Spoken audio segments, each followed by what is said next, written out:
Então vamos para a telinha aí. Primeira questão da revisão, da grande revisão de química de hoje.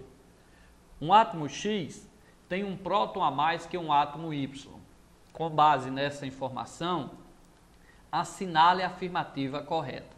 Ora, nós sabemos, pessoal, que lá na tabela periódica, aí a tabela periódica, né? Sempre o elemento que está na frente, o lado na frente, ele tem um próton a mais, tá certo? Então, sempre o elemento que está do lado direito, ele tem um próton a mais do que o seu antecessor, ok? Então, por exemplo, aqui o boro, tá? Ele tem 5 prótons. Aí do lado dele está o carbono, tem 6 prótons. Do lado do carbono está o nitrogênio, 7 prótons. Do lado do nitrogênio, o oxigênio, 8 prótons. Do lado do oxigênio, o flúor 9 prótons. E aqui o neônio, 10 prótons, tá? Então, sempre o elemento que está à frente, ele tem um próton a mais. Então, olha só. Aí ele diz, se Y for um alcalino terroso, X será um metal alcalino. Ora, aí a gente vai ter que ver pela definição, né?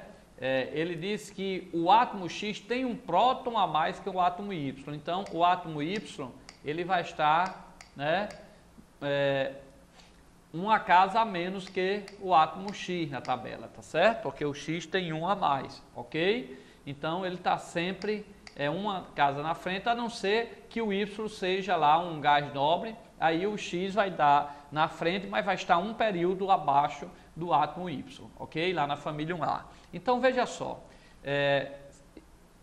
se Y for um alcalino terroso, X será um metal alcalino. Ora, vocês viram que o alcalino terroso está aqui na família 2A. Aí ele diz, se Y for um alcalino terroso, X será um alcalino. Ora, falso, aqui o X está atrás do Y nessa colocação. E nós vimos que, na verdade, o Y tem um a mais, então, ou o X tem um a mais, então o X está na frente do Y, tá? Então não poderia ser a letra A. Vamos ver aí, deixa eu só apagar aqui, para a gente ver a letra B. Então ele disse que X tem um próton a mais que Y. Se X tem um próton a mais que Y, X está na frente de Y. Aí ele diz, se Y for um gás nobre, X será um halogênio. Ora, se Y for um gás nobre, deixa eu apagar aqui o que a gente escreveu na caneta.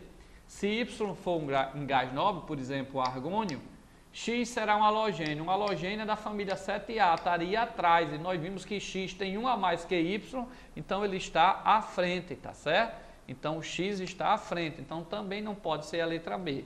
Vamos olhar logo a letra D. Se Y for um gás nobre, X será um metal alcalino. Realmente, se Y for um gás nobre, pela opção, a resposta certa vai ser a letra D. Por quê? Porque ele disse, ó, se Y for, deixa eu apagar, se Y for um gás nobre, por exemplo, Y aqui sendo neônio, tá? X vai ser um metal alcalino, então X terminou aqui a tabela, X seria um metal alcalino aqui embaixo, por exemplo, seria o sódio. Então está correto, porque nós disse que quando termina a tabela, aí um a mais, quando termina o gás nobre aqui, aí um a mais passa para o período de baixo. Então é a mesma coisa de dizer que X está aqui, Y está aqui e que X está à frente, ok? Então correta a letra D. Então lembre-se, se X tem um próton a mais que o átomo Y, se Y está num ponto aqui, por exemplo, dessa tabela aqui, ó, se Y é o carbono, se X tem um próton a mais, ele está à direita. Então, a única opção que coloca X à direita é a letra D. Vamos para responder a segunda questão. Prestem bem atenção aí. Vai pulando para cá, para cá, para cá.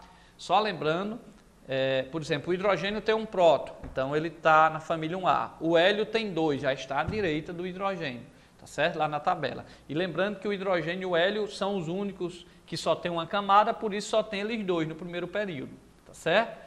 E no segundo período são os elementos que têm 2 camadas, no terceiro período são os elementos que têm 3 camadas e assim sucessivamente. No quarto período, 4 camadas, ok? Não esqueçam disso. Vamos para a próxima questãozinha aí, para a gente rever aqui vários assuntos nessa revisão de química. Acompanha aí na telinha. Assinale as opções corretas.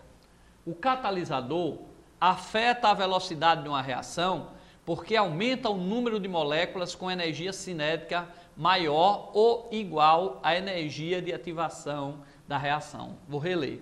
O catalisador afeta a velocidade de uma reação porque aumenta o número de moléculas com energia cinética maior ou igual à energia de ativação da reação. Ó, para cá, vestibulando. Ora, o que é que o catalisador faz? A gente sabe que o catalisador, ele diminui a energia de ativação, não esqueça disso, o catalisador ele diminui a energia de ativação, tá certo? Ou seja, a energia de ativação é aquela energia que o reagente tem que adquirir para poder se transformar em produtos, tá certo? Por exemplo, porque a gasolina, você coloca uma gasolina no balde, tá aqui o oxigênio no ar, porque a gasolina não reage com oxigênio? Porque para essa reação ocorrer, os reagentes, gasolina e oxigênio, tem que subir um certo morrinho, né? Ou seja, tem que adquirir uma certa energia de ativação para se transformar em produto. Graças a Deus, as reações químicas necessitam dessa energia de ativação, porque se não tivesse, toda a gasolina aí, né, seria queimada na mesma hora, todo o álcool, assim que passasse o oxigênio. Então, o que é que o catalisador faz? Como às vezes a energia que o reagente tem que adquirir é tão grande para se transformar em produto, então o catalisador baixa essa energia de ativação, ou seja, cria um outro caminho, cria uma outra energia de ativação menor, de tal forma que os reagentes, quando adquirir essa energia, já transforma em produto. Então, o catalisador, ele cria um novo caminho para a reação, ele aumenta a velocidade da reação, ele baixa a energia de ativação da reação. Se for uma reação reversível, tanto da reação direta como da reação inversa, ele baixa a energia de ativação. E lembre que o catalisador, no final do processo, ele não participa da reação. Ele ajuda a reação, mas do jeito que ele está, ele sai sem ser consumido, tá certo? Ele pode até ser necessário durante as etapas lá da reação, reagir e tal, mas no final ele sai. Ou então, simplesmente, ele só acelera a reação. E lembre-se também que o catalisador, ele não interfere no rendimento de uma reação, que às vezes a reação química fornece um produto, mas aquele produto não compensa financeiramente. Aí você tem que melhorar o rendimento daquela reação para produzir mais. O catalisador, ele não mexe nessa parte do rendimento, ok? Da reação. Então, turma, a primeira lá, vamos ler de novo. O catalisador afeta a velocidade de uma reação porque aumenta o número de moléculas com energia cinética maior ou igual à energia de ativação. Então, está correto. Ok? As moléculas, quando ele baixa a energia de ativação anterior para uma nova energia de ativação, ele faz com que as moléculas dos gases dos reagentes que estão batendo, já tenham energia suficiente para se transformar em produto. 2. A temperatura afeta a velocidade de uma reação porque muda a energia de ativação da reação. Olha, a temperatura realmente ela afeta a velocidade de uma reação. Vai para cá, vestibulando. O que é a temperatura? É a agitação das moléculas, tá? Quanto mais agitadas as moléculas estiverem, maior está a temperatura, porque se aqueceu. E se elas estão agitadas, para o reagente se transformar em produto, é necessário a colisão entre as moléculas do reagente. Então, quanto maior a temperatura, mais elas vão colidir e, ao mesmo tempo, elas vão colidir com mais força, vão ganhar mais energia para conseguir subir a energia de ativação e se transformar em produto. Então, a temperatura aumenta a velocidade da reação, mas ela não baixa a energia de ativação. Quem baixa a energia de ativação é o catalisador. Tá? A temperatura aumenta a velocidade da reação, sim, mas não porque baixa a energia de ativação. Tá?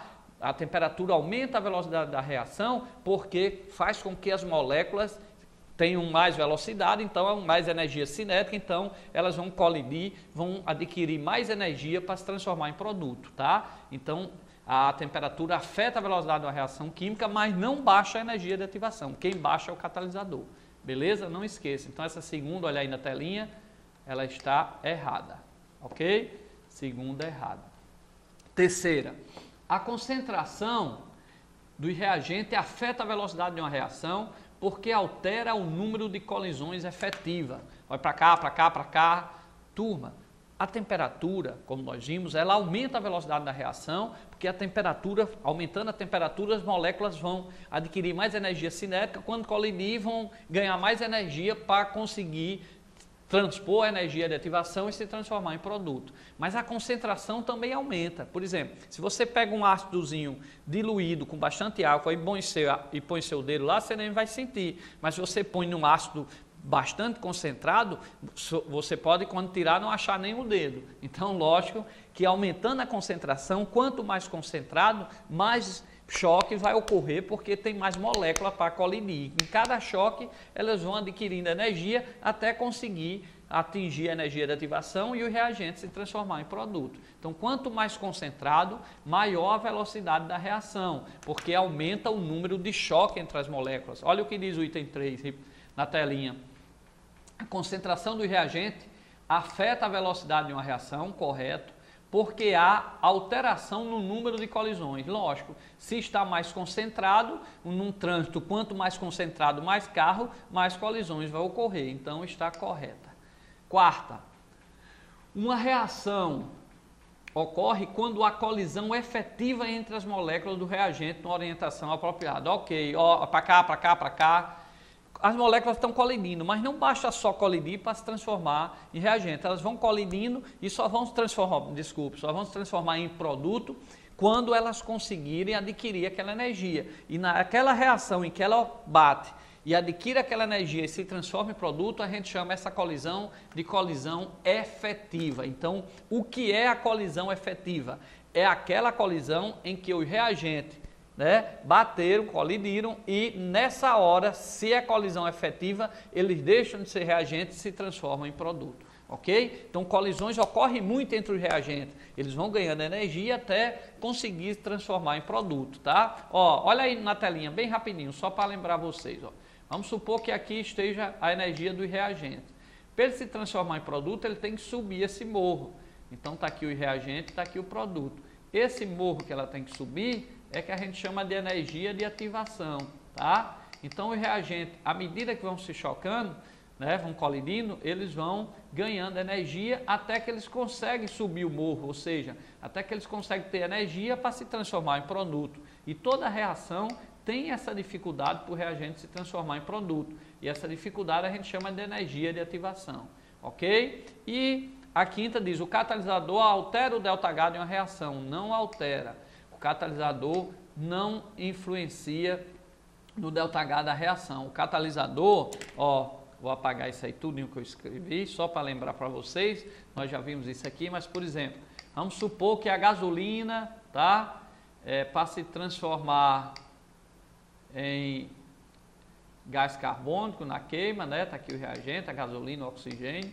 Por isso que a gasolina num balde e tem o oxigênio, ela não queima de imediato, porque ela tem que subir esse morrinho, ou seja, ela tem que subir essa energia de ativação, por isso que necessita de uma faísca, de um fogo, para ter gasolina, oxigênio, aí uma faísca para que ela se transforme em produto. Aí quando você coloca um catalisador, o que ele faz é diminuir essa energia de ativação. Então o catalisador tinha lá um gráfico desse tamanho, ele simplesmente diminui esse morro, tá? Ele baixa esse morro, ele faz com que a energia de ativação seja menor. Então, vestibulando, ó, se você tinha um gráfico assim, em que a energia de ativação era grande, tá? Essa dificuldade aqui era a energia de ativação, com o catalisador ele cria um gráfico menor, ok? Então, ele faz com que o reagente se transforme em produto mais rápido. Mas ele não mexe no ΔH, porque ele não mexe no produto lá e no reagente, na energia do reagente do produto,